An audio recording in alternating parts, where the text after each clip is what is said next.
नमस्कार दोस्तों। स्वागत है आप सभी का हमारे YouTube चैनल पर। दोस्तों आज मैं आपको तुलसी माता की कथा सुना रहा हूँ। एक बार शिव ने अपने तेज को समुद्र में फेंक दिया था। उससे एक महातेजस्वी बालक ने जन्म लिया। यह बालक आगे चलकर जालंधर के नाम से पराक्रमी दैत्य राजा बना। इसकी राजधानी का नाम जालंधर नगरी था। दैतराज कालनेमी की कन्या वृंदा का विवाह जालंधर से हुआ। जालंधर महाराक्षस था। अपनी सत्ता के मद में चूर उसने माता लक्ष्मी को पाने की कामना से युद्ध किया, परंतु समुद्र से ही उत्पन्न होने के कारण माता लक्ष्मी ने उसे अपने भाई के रूप में स्वीकार कर लिया।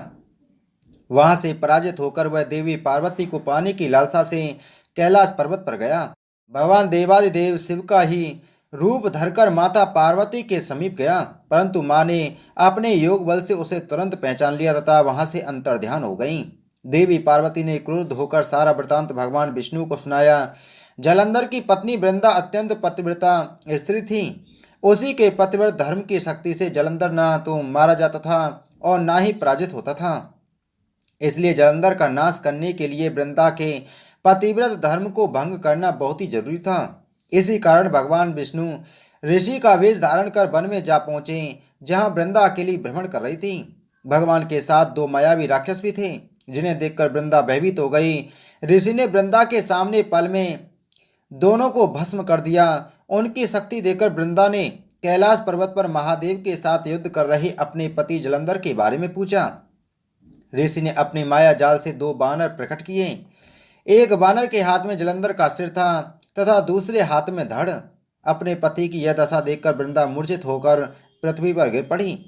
होश में आने पर उन्होंने ऋषि रूपी भगवान से विनती की कि वह उसके पति को जीवित करे। भगवान ने अपनी माया से पुनः जालंधर का सिर धड़ से जोड़ दिया, परंतु स्वयं ही उस शरीर में प्रवेश कर गए। वृंदा को इस छल का जरा सा भी आभास न हुआ। जालंधर बने हुए भगवान के साथ वृंदा पतिव्रता का व्यवहार करने लगी, जिससे उसका सतीत्व भंग हो गया। ऐसा होते ही वृंदा का पति जालंधर युद्ध में हार गया। इस सारी लीला का जब वृंदा को पता चला तो उसने क्रुद्ध होकर भगवान विष्णु को शिला होने का श्राप दे दिया तथा स्वयं सती हो गई। जहां वृंदा भस्म हुई वहां तुलसी का पौधा उगा। भगवान विष्णु ने वृंदा से कहा, हे वृंदे, तुम अपने सतीत्व के कारण मुझे लक्ष्मी से भी अधिक प्रिय हो गई हो। अब तुम तुलसी के रूप में सदा मेरे साथ रहोगी। जो मनुष्य भी मेरे सालग्राम रूप के साथ तुम्हारा यानी तुलसी का विवाह करेगा, उसे इस लोक और परलोक में विपुल यश प्राप्त होगा। जिस घर में तुलसी होती है वहां यम के दूत भी असमय नहीं जा सकते। गंगा व नर्मदा के जल में स्नान तथा तुलसी का पूजन बराबर माना जाता है।